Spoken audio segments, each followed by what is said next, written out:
kolek ke hulu hingga ke Terengganu, singgah di Pahang menjeruk Maman. Alangkah indah songket Terengganu, tenunan asli zaman berzaman. Pemuda-pemudi kala berkain songket, alangkah indah berseri bergambar cantik, alangkah indah berseri bergambar cantik. Kainlah songket tenun Melayu, mula asalnya dari Terengganu. Oh abang yang manis, memoyong molek, pakailah kain songket. Bukti-bukti sejarah menunjukkan bahawa sejak abad ke-16 lagi, songket telah dihasilkan di rantau ini dan merupakan pakaian golongan bangsawan Melayu. Penghasilan kain songket dipercayai diilhamkan oleh kain patola yang menggunakan teknik ikat yang rumit. Kain patola diperkenalkan di rantau ini oleh pedagang India. Saya dulu pandai tu buat kain kan, cuma saya belajar angkat tangan tu cara proses-proses dia je lah. Ya, kira pandai sendiri je untuk belajar pun. Kalau kita atas kita, kalau kita minat dalam sebulan 2 bulan boleh dah. Kalau kita minat sungguh-sungguh nak buat. Sebab mak dulu tenung. Jadi kita pun jadi macam ke nak buat juga. Balik-balik. Mula-mula tu yang kurang minat, tapi bila tengok orang buat tu jadi suka. Lepas tu belajar. Dulu ramai orang tu ramai kan, dulu ni kan anak orang dua orang duduk apa nak tenung lah kan. Sebab saya mula-mula start tu duduk bawah. Lepas tu dia tengok saya macam ke boleh tenung ni. Yesus saya belajar. Kata awak start belajar lah. Lepas tu mula-mula tu saya start buat kosong je dulu. Buat kosong belajar dulu masuk pokok ni. Tu start buat corang ni, buat cok-cok. Pemuda-pemudi kalau berkain songket, alangkah indah berseri. Kain songket bukan sahaja tekstil Melayu yang tinggi mutunya, tetapi juga lambang kehalusan seni Melayu. Pembuatannya amat rumit dan melibatkan beberapa tahap. Oh abang yang manis, oh nona yang lawak, pakai kain songket. Dyekan colour. Untuk colour colour merah ke, colour biru ke. Lepas tu yang kedua kita menerai untuk menghasilkan untuk menganim. Lepas tu yang ketiga kita menganim untuk panjangkan kain. Lepas tu yang keempat kita menyampok antara losen ke jentera gigi. Lepas tu yang kelima mengarat. Lepas tu yang keenam menyongket buat bunga. Lepas tu last sekali menenun. Kain songket pakaian anak Melayu. Industri songket masih mempunyai permintaan tinggi, namun kekangan pakar penenun dan juga kemasukan songket-songket yang ditenun secara mesin menyebabkan kehalusan songket buatan tangan kian pupus. Memang ada banyak pembuat dia. Dari banyak kampung lah, maknanya kalau contoh kampung-kampung yang kita petik dalam 10, maknanya dalam satu kampung tu ada dalam 5 orang pembuat. Orang yang berlainan semua, corak pun berlainan semua. Tak sama lah. Kami daripada HQ iaitu di Seksyen Operasional dan Industri di bawah unit pemasaran, di mana kami memasarkan produk-produk hasil kerja tangan penghuni.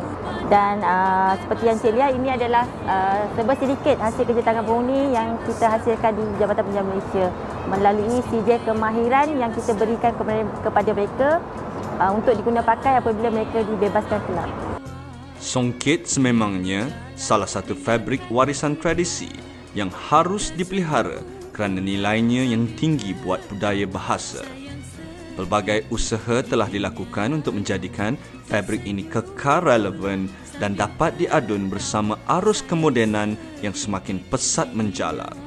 Selain daripada ilmu tenunan songket yang diturunkan dari generasi ke generasi, pihak kerajaan melalui Institut Kraf Malaysia juga terbabit secara langsung dengan mendidik generasi baru dalam meneruskan legasi pembuatan songket di Malaysia. Demi memartabatkan seni tenunan songket, pelbagai inisiatif penyelidikan telah dijalankan bagi memastikan legasi seni songket ini diteruskan oleh generasi muda. Asalnya dari Terengganu. Songket sebenarnya adalah warisan Melayu. Sejak turun-temurun kita telah didedahkan dengan motif-motif tertentu, tetapi malangnya masyarakat kini mereka seolah-olah agak kurang peka dengan motif-motif songket yang sedia ada.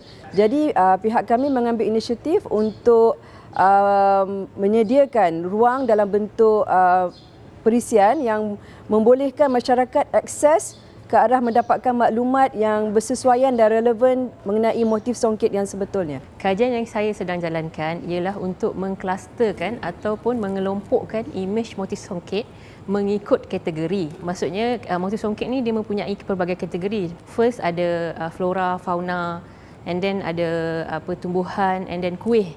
4 kategori, dan dalam setiap kategori tu dia ada feature-features dia tersendiri.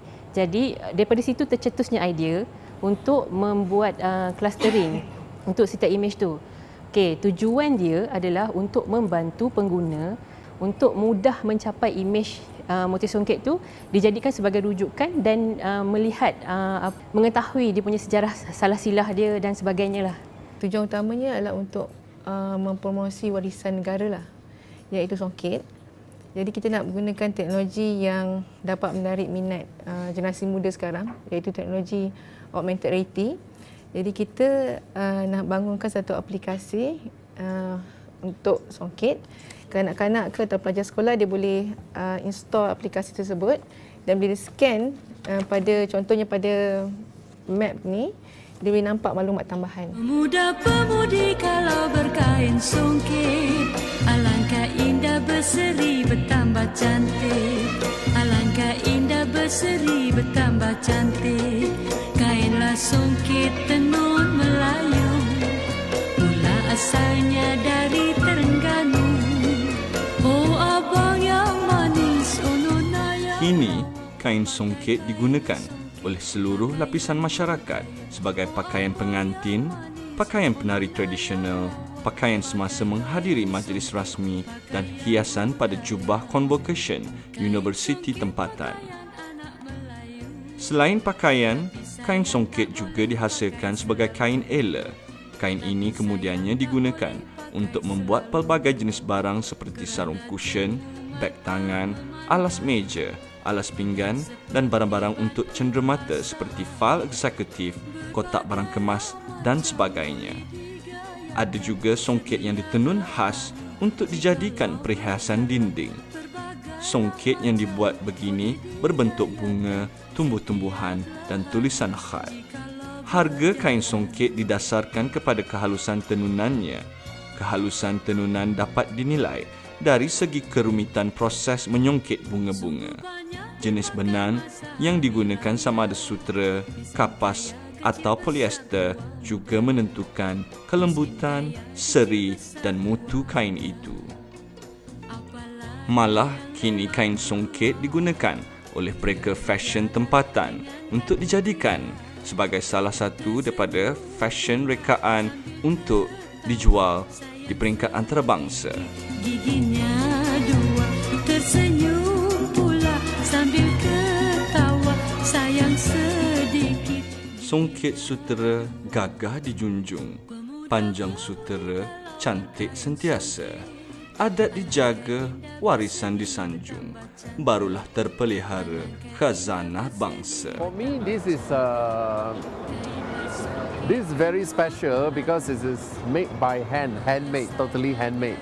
Yeah, and it is one of our culture. Yeah, culture inherited throughout many years.